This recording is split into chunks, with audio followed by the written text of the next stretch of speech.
Hey there, how's it going? Welcome to Water Song's Workshop, a place where I work on my character ideas, try out art challenges, and try to make your day a little bit brighter.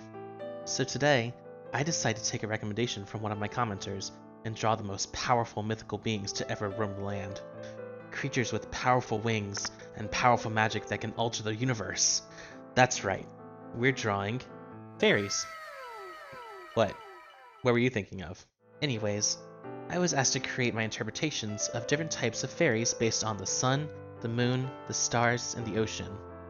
So without further ado, let's get this video started. So let's start out with the Sun Fairy. When I was asked to draw this, at first the only thing I could think of to draw as a reference was a sunflower, but I didn't think that was enough to show off the brilliance of a sun.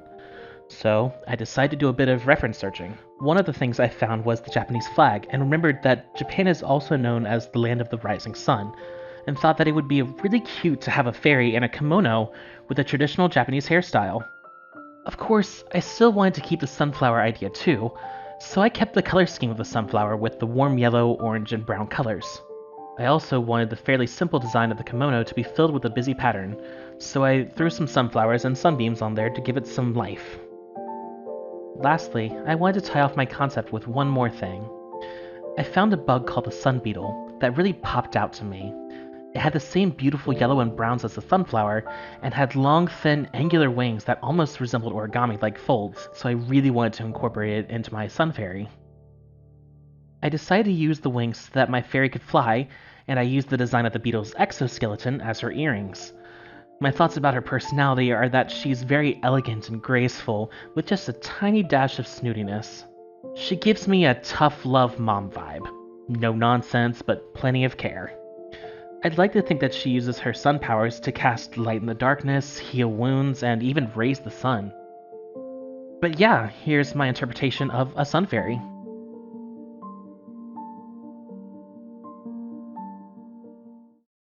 Next up is the moon. This one came fairly easily to me, as I immediately thought of the wings of a lunar moth, and I knew it absolutely had to be a part of my design. Those large, beautiful wings had to be the most prominent feature, and the cute, fluffy antenna would be a lovely headpiece. My next thought was of a moonflower, a beautiful morning glory that blooms only at nighttime. After looking at it for a bit, I realized it kind of reminded me of a ballet skirt, so I did exactly that. Moonflowers are also called moon vines, which I really loved, so I put a few crawling vines around her waist and incorporated them into her ballet shoes. I also gave her an arm tattoo of the phases of the moon for a fun little detail. Overall, I think she's a very carefree, energetic, and lighthearted performer. She loves telling stories and dancing, however, she is extremely shy and doesn't show up but so often. I'd like to think that there's a legend about her, that she's almost never seen, but on the summer nights of the full moon, she is sometimes seen in the fields performing a special dance. If you watch it, you will have the best sleep you've ever had. I think she also has powers to affect people's moods, and to make flowers bloom. And here she is, my interpretation of a moon fairy.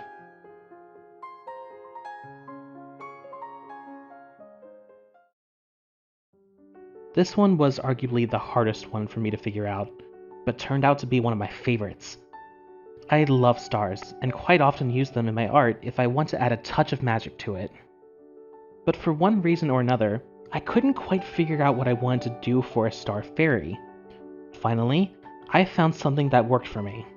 I eventually ended up looking through different constellations to see if any of these star groups stood out to me. I landed on a group called Corona Borealis, a small constellation in the northern hemisphere that is shaped into a crown.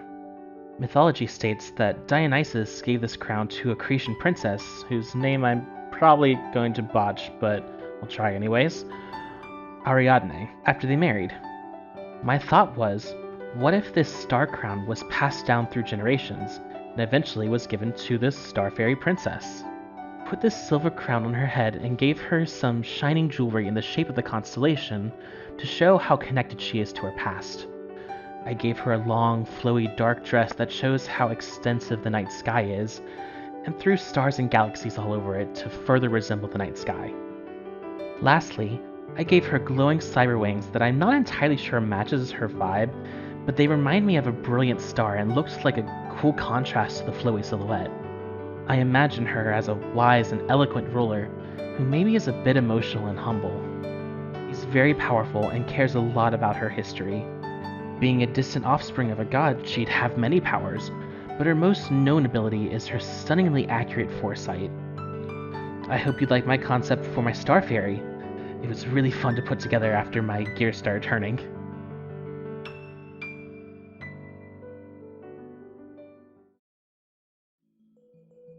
This one is my absolute favorite, and it came to me the fastest.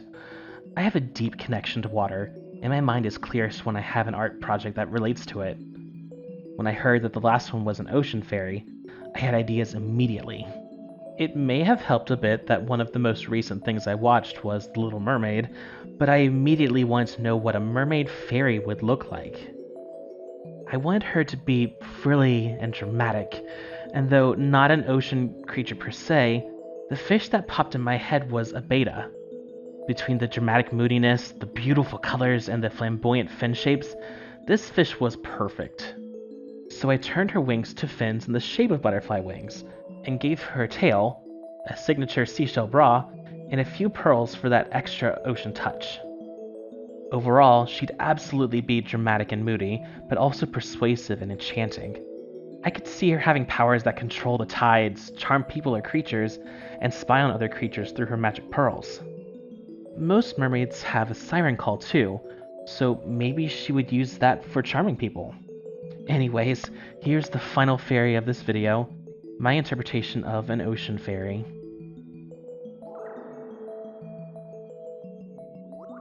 And there we have it, my interpretations for sun, moon, stars, and ocean fairies.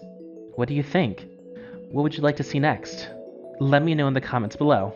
If you have an interesting challenge for me, let me know and I might try it. Thank you so much for watching. Keep being fantastic and I'll see you around.